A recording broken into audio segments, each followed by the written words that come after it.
بسم الله الرحمن الرحیم. اول به ځان درته معرفي کوم. زما نوم عبدالظاهر ده. بی سی اس کمپیوټر ساينس نه فارغ یم او تر څنګه سی سی ان سرټیفاید یم او تقریبا 15 کلم پاکستان کې تدریس کړی دا او تقریبا یو کلم کېږي چې بریا موزیشي سنټر هم جوړ کړی دا ترڅو خلکو د خدمت وړ وګرځو. نو تاسو ته ښه راغلاست وایم د سی آی ټي کورس ته. سی آی ټي کورس کې موږ تقریبا 6 پروګرام لرو.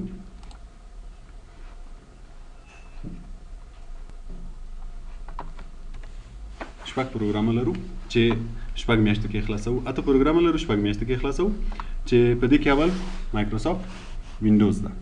مایکروسافټ وینډوز د کمپنۍ نوم ده. د کومې کمپنۍ چې دا پروګرام جوړ کړی ده د هغې کمپنۍ نوم مایکروسافټ ده او د پروګرام نوم یې بیا وینډوز ده.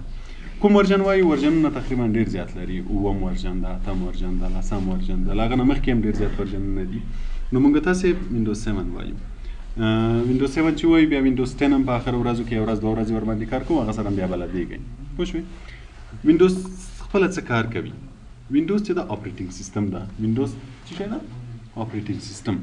اپریټینګ سیسټم هر هغه پروګرام ته وایي چې هغه د هارډویر د په کار اچولو لپاره استعمالیږي. یعنې که زموږ کمپیوټر کې اپریټینګ سیسټم نه وي، د هارډویر ده که نه، کوم شی چې موږ ټچ کولی شو هغه ته هارډویر وایي، نو دغه شي نه موږ استفاده نشو کولی. که چېرته پکې اپریټینګ سیسټم نه وي، مثلا وینډوز نه وي، موږ تاسې له کمپیوټر نه هېڅ استفاده نشو کولی. د اپریټینګ سیسټم وظیفه څه شی ده؟ چې دغه هارډویر په کار واچوي تر څو موږ له هغه نه استفاده وشو کړی، تر څو نور پروګرامونه پکې استفاده وشو کړی. که چېرته زموږ کمپیوټر کې وینډوز نه وي، موږ هېڅ له کمپیوټر نه استفاده نشو کولی. نو په دې خاطر دې ته اپریټینګ سیسټم وایي. نو وینډوز چې ده اپریټینګ سیسټم ده. نو خلک اول وینډوز څه لپاره زده کوي؟ تر څو د کمپیوټر استفاده زده کړي چې که چېرې وینډوز نه وي کمپیوټر نه به هېڅ استفاده ونشي کړی. بیا له وینډوز نه وروسته مایکروسافټ ورډ وایو. دا مایکروسافټ ورډ، ایکسل، پاور پوینټ، ایکسس، دغه ته افیس پروګرامونه وایي. افیس پروګرامونه افیس ولې ورته وایي؟ په دې خاطر چې دفتر هر دفتر کې چې دغه پروګرامونه به ته خامخا استعمالوي. ورډ، ایکسل، ایکسس، دا پروګرامونه په هر دفتر کې حتما استفاده کېږي. څه لپاره استفاده کېږي؟ اوس ګوره اول چې د مایکروسافټ ورډ ده. مایکروسافټ ورډ ته چې د اپلیکیشن ان ډاکومنټیشن یا ورډ پروسیسر وایي. د ده کار څه ده؟ په دې کې موږ عریضې او اسناد او دا شیان جوړوو. اوس یو دفتر کې خو به خامخا یو مکتوب نوشته کوي، یو عریضه به نوشته کوي، یو اسناد به نوشته کوي که نه؟ نو د هغو نوشته کېدو لپاره بیا موږ کوم پروګرام استفاده کوو؟ ورډ نه استفاده کوو. بیا له هغه نه وروسته مایکروسافټ ایکسل وایي چې دا به د سی آی ټي درېیم پروګرام وي. ایکسل د څه لپاره استفاده کېږي؟ ایکسل د ریاضي کار لپاره، میتھمیټیکل اینډ لاجیکل ورک. کله چې اوس مثلا یو اداره کې تاسې د کارمندانو د معاشاتو لیست جوړوئ، مثلا د یو کارمند څو روپۍ معاش ده، څو یې ټکس ده، څو باید ټکس ته وګرځي، څو یې د ټرانسپورټ پیسې دي، څو یې مثلا میډیکل الاونس ده، دا په آخره میاشت کې بیا حساب کوي، بیا د ټول کال حساب کوي. دغسې ټیبلونه، داسې حساب کتاب چې موږ جوړوو، د هغه لپاره بیا کوم پروګرام نه موږ تاسې استفاده کوو؟ مایکروسافټ ایکسل نه استفاده کوو. بیا هغه نه وروسته موږ تاسې پاور پوینټ وایو. مایکروسافټ پاور پوینټ. پاور پوینټ پریزنټیشن پروګرام ده. دغه اوس چې دا سکرین تاسې ته فل ښکاري، دغه ته پریزنټیشن ویل کېږي. دا زیات د هغه لپاره استعمالیږي، مثلا په پوهنتونو کې استادان تدریس کوي، نو د کمپیوټر په ذریعه تدریس کوي. دوی څه کوي چې دا مواد ټول په پاور پوینټ کې ځای په ځای کوي، پریزنټیشن پرې جوړوي، بیا دغسې د این سی ډي له لارې پریزنټ کوي. او یا مثلا میټینګو کې کله یو دفتر کې یو میټینګ مو نیولی وي د یو څه یو چې په هکله ورته معلومات ورکوئ، نو تاسې هغه معلومات مخکې له مخکې ټول په پاور پوینټ کې ځای په ځای کوئ، ځان سره اماده کوئ، بیا یې د سکرین له لارې هغو ته ښکاره کوئ. د کوم پروګرام په له لارې؟ مایکروسافټ پاور پوینټ. او بیا هغه نه وروسته مایکروسافټ ایکسس ده. مایکروسافټ ایکسس بیا د ډیټابیس لپاره جوړېږي. ډیټابیس په مایکروسافټ ایکسس کې جوړېږي چې دا بیا کله ایکسس ته ورسېدو نو بیا به تاسې هغه وخت په ډیټابیس پوه شئ چې ډیټابیس څه ته ویل کېږي. ډیټابیس یو سیستم چې مثلا د ټولې ادارې حساب کتاب هم د یوه سیستم کې وي، د هر څه حساب کتاب وي. نو چې کله بیا تاسې یو راپور وغواړئ، هر شی چې وغواړئ، نو هغه ډیټابیس به تاسې ته ډېر زر جواب درکوي.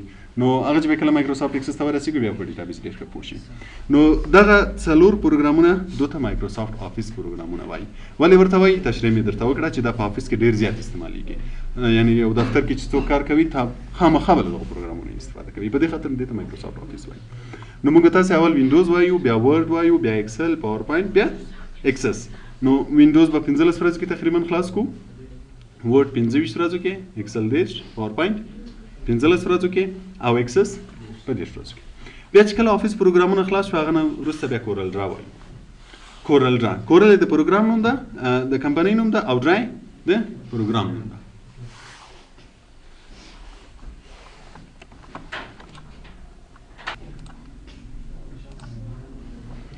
نو کورل د پروګرام نو کمپنی نوم ده او ډرای د پروګرام نوم ده. او x8 اتلسم x چې د لاتینی لاس ته ویل کیږي نو x8 معنا اتلس دا اتلسم پروګرام ده. دا پروګرام بیا موږ تاسو د ډیزاینینګ لپاره استفاده کوو. مثلا دا بنرونه چې دي لوګوز چې دي معنا د دیوالو سر د کورسو د دکانو د څه چې لوحې دي کنه دا ټول په کوم پروګرام کې به موږ تاسو جوړو کورل ډرا پروګرام کې. دا لوګو هر دفتر ځان ته یو خاص نشان لري د لوګو په نوم باندې. دا لوګو دا شان ټول په کورل ډرا پروګرام کې ډیزاین کیږي چې دا به موږ تاسو د 10 ورځې په هغه کې به ان شاء الله چې به ختم کوو. هغه نو وروسته بیا HTML وایو. HTML چې د ویب سایټ ډیزاینینګ پروګرام ده. ویب سایټ د فیسبوک نه خو تاسو استفاده کوئ دا فیسبوک چې د خپل یو ویب سایټ ده. دا په کوم پروګرام کې جوړیږي؟ شروع یې له HTML نه کیږي. کله که موږ وغواړو چې دغسې یو ویب سایټ جوړ کړو مثلا فیسبوک ده جیمیل شاید تاسو به استفاده ترې کړې وي یا هومیل دغه ویب سایټونه به تاسو زیات په دې مثالونه به دې درکوم چې خامخا تاسو دغه نه به استفاده کړې وي. دغه ټول ویب سایټونه دي او دغه پروګرامونه د ویب سایټونه چې په کوم پروګرامونو کې جوړیږي شروع له HTML نه ده. نو بیا به په HTML کې له خیره ویب ډیزاینینګ زده کړو او له هغه نه وروسته انټرنیټ. دغه زموږ د CIT پروګرامونه دي چې ان شاء الله موږ تاسو به په شپږ میاشتو کې سره وایو. اول چې شی وایو مایکروسافټ وینډوز. یا وینډوز ما مخکې درته تعریف کړ چې وینډوز د څه لپاره ده چې که چېرته وینډوز په کمپیوټر کې نه وي موږ تاسې استفاده نشو کولی. نور ډیټیلز ته به اوس مخکې شو. اول راځو کمپیوټر ته چې کمپیوټر خپله څه مطلب څه کار لري. نو کمپیوټر چې ده له کمپیوټ لاتیني لغت نه اخیستل شوی ده چې معنا یې ده محاسبه کول. اول وختو کې چې جوړ شوی صرف محاسبه ورباندې کېدله جمع ضرب تقسیم. وروسته یې پیشرفت وکړو تر دغه حده پورې. نو په هغه وخت کې نوم ورباندې کمپیوټر کېښوه چې محاسبې ته یې ویل کېږي. او اوس موږ ورته وایو چې کمپیوټر څه دی؟ یو ماشین ده چې موږ ته معلومات پروسس کوي. کوم معلومات چې موږ ورکوو هغه راته پروسس کوي او ریزلټ یې راته کوي. یو معلومات ته ورکوي په ډېر سریع وخت کې دوی تا ته بېرته ریزلټ درکوي. نو یعنی اوس چې دا کار یې له وخته نه ډېر فاست هغه وخت کې صرف کالکولیشن لپاره وو. نن سبا چې دا د هر شي لپاره استفاده کېږي. مثلا که هغه په طبي بخش کې وي هم کمپیوټر استفاده کېږي، که په انجینري بخش کې وي هم کمپیوټر استفاده کېږي. په هر اداره کې لکه مخکې چې ما ویل آفیس پروګرامونه لرو که نه هر اداره کې کمپیوټر استفاده کېږي. د څه لپاره استفاده کېږي؟ چې موږ ورته معلومات ورکوو او دی هغه پروسس کوي او ډېر سریع سپیډ سره یې موږ ته بېرته ریزلټ راکوي. پوه شوې؟ نور به وروسته بیا معلومات کې پوه شي.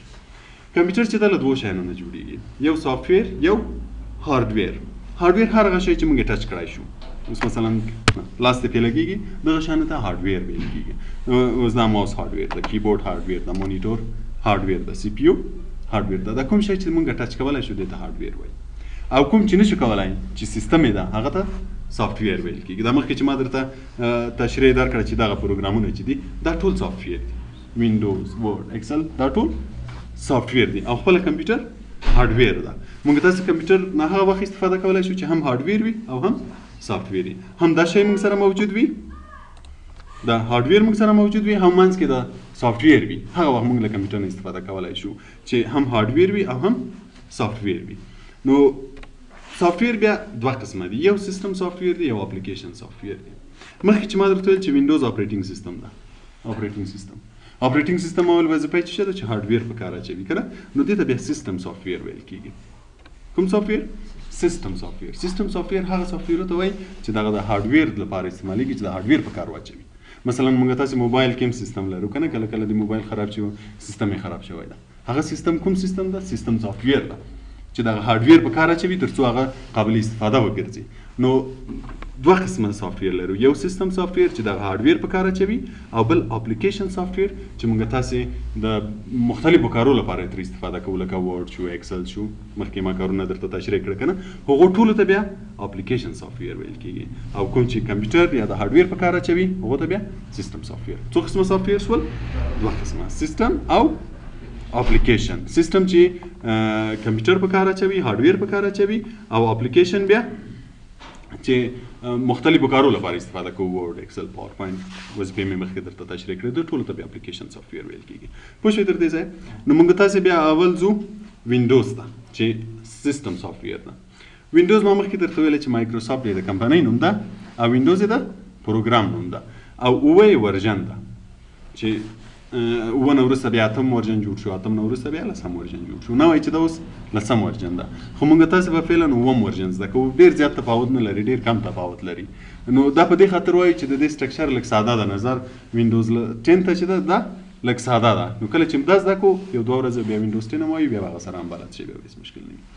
وینډوز خپله چې شی ده اپریټینګ سیستم ده. ما مخکې درته تشریح کړو چې اپریټینګ سیستم هغه سیستم ته وایي چې هارډویر په کار اچوي. که چېرې اپریټینګ سیستم نه وي موږ استفاده نشو کولی. نو دلته انګلیسي تعریف هم شته چې which provide base for other program to run. اپریټینګ سیستم هغه سیستم ته وایي چې د نورو پروګرامونو د چلولو بنیاد جوړوي. که چېرې دا نه وي موږ نور پروګرامونه هم نشو استعمالولی. پوه شوې؟ دلته ورژنونه ټول شته چې 85 ورژن کې کله چې وینډوز نوی جوړ شو کوم کال و 85 و، بیا هغه نه وروسته 98 2000 بیا ایکس پی وینډوز شو، ایکس پی نه وروسته ویستا شو، بیا وینډوز 7 شو، بیا وینډوز 8، بیا وینډوز 10. خو موږ تاسې به وینډوز 7 وایو. وینډوز به موږ څنګه پیژنو چې زموږ کمپیوټر کې وینډوز شته که نه؟ څنګه به یې پیژنې؟ اوس مثلا ته کمپیوټر چالانه کړې که نه، ته به څه پوهېږې چې زما په کمپیوټر کې وینډوز شته که نه شته. نو هر شی ګوره موږ له لیاوټ نه پیژنو. لیاوټ معنا شکل یا قواره. اوس یو انسان سړی څنګه پیژني؟ قوارې نه یې پیژنې که نه؟ اوس یو څوک درته وایي چې موټر موږ له چیش نه پیژنو؟ قوارې نه پیژنو. هر شی له لیاوټ له قوارې نه پیژندل کېږي. نو وینډوز به هم ته له قوارې نه پیژنې چې په هغه کې کوم شیان دي؟ ډیسکټاپ، آیکنز، ټاسک بار، سټارټ مینیو. اوس چې بیا به هر یو وروسته درته وښیم. مثلا موږ کمپیوټر چالانه کوو، دغه سکرین راځي که نه؟ دغه سکرین ته ډیسکټاپ وایي، دغه شکلو ته آیکنونه وایي، دغه ځای ته سټارټ مینیو وایي، استفاده هم ترې کړې ده که نه، دې ته سټارټ مینیو وایي، دغه لاین ته ټاسک بار وایي. نو چې کله موږ کمپیوټر چالانه کړو که چېرته دغه شیان راغله نو زموږ کمپیوټر کې وینډوز شته، که رانغله نشته. او که راغله مثلا بعضې وختو کې چې کمپیوټر چالانه کې په سکرین باندې ولیکل شي چې سټارټینګ وینډوز، نور بیا هېڅ مخته نه ځي، دغه شیان نه راځي. نو دا په دې معنی چې وینډوز شته خو وینډوز خراب ده، بیا هم ته استفاده نشي ترې کولی. موږ تاسې هغه وخت استفاده کولی شو چې موږ ته دا سیستم پوره راشي، مثلا ډیسکټاپ، آیکنونه، هر څه راشي او موږ استفاده. نو دغه د وینډوز قواره شوه چې که چېرې زموږ کمپیوټر کې چې کمپیوټر چالانه کوو، لیاوټ و، آیکنونه او ټاسک بار او دا شیان راشي نو زموږ په کمپیوټر کې وینډوز شته. او که رانشي نو وینډوز که چېرته ډیسکټاپ، آیکنونه، سټارټ مینیو دغه شکل راغی نو زموږ په کمپیوټر کې وینډوز شته، موږ استفاده ترې کولی شو. که چېرې رانغی نو بیا استفاده نشو ترې کولی. پوه شوې په دې باندې؟ دا یې لیاوټ شو. یا ته دې ځای خو څه مشکل نه لري که نه؟ نو لیاوټ کې دغه سکرین چې ده دې ته ډیسکټاپ ویل کېږي، دغو شکلو ته آیکنونه وایي. دا آیکنونه به بعض کمپیوټرو کې لږ وي، بعضې به ډېر وي، د دې هر یو وظیفه جدا وي، بیا وروسته تاسې خپله هم بلد شئ. او دا سټارټ مینیو. سټارټ مینیو وظیفه چې ده کوم پروګرامونه چې زموږ کمپیوټر کې انسټال وي ټول به بیا موږ له دې ځای نه خلاصوو. هر پروګرام چې زموږ په کمپیوټر کې موجود وي له کومې لارې به یې خلاصوو؟ سټارټ مینیو له لارې به یې خلاصوو. دلته ګوره آل پروګرام شته، آل پروګرام به کلیک کوئ، دلته د پروګرامو لیست راځي. نو که چېرته پکې وي که نه وي پکې بیا د سی ډي له لارې د انټرنیټ له لارې ډاونلوډېږي، بیا د کې انسټالېږي. نو بیا له دې ځای نه موږ خلاصوو. دا د سټارټ مینیو ده. بل د ټاسک بار. د دې ټاسک بار وظیفه بیا څه شی ده؟ هر پروګرام چې موږ په کمپیوټر کې خلاص کړی وي د هغه شکل به دلته راځي، نوم به یې دلته راځي. لکه اوس ګوره ما مخکې پاور پاینټ دغه پریزنټیشن تاسو ته خلاص کړو که نه؟ ګوره د ده نوم دلته موجود ده. په دې موجود ده چې دا شی تر اوسه خلاص ده. یا مثلا دغه عکس خلاص ده، دلته یې نوم شته. هر پروګرام چې موږ خلاصوو د هغه نوم به تاسو ته کېږي. چې کله بیا استفاده ترې کوله، اوس که دې پروګرام نه استفاده کوم دا کلیک کوم دا راځي، او که دې نه استفاده کوم دا راځي. مثلا که دا فولډرونه خلاصوم کلیک کوم هغه راځي. نو کوم شی چې م خلاص کړی وي د هغو نوم به دلته وي چې بیا هم هر وخت ترې استفاده کوله فقط کلیک کوو هغه به خلاصېږي. دا د ټاسک بار کار شو. او تر څنګ یې ګوره دلته هغه هم ورسره شته، تاریخ او ډیټ اینډ ټایم او بعضې نور شیان چې بیا وروسته د هر یو وظیفه وایي. دا د ټاسک بار وظیفه شوه. پوه شوې تر دې ځایه مشکل نه. نو زموږ په کمپیوټر کې فعلا وینډوز شته ځکه چې هر څه کېږي. بیا وروسته ځو زیات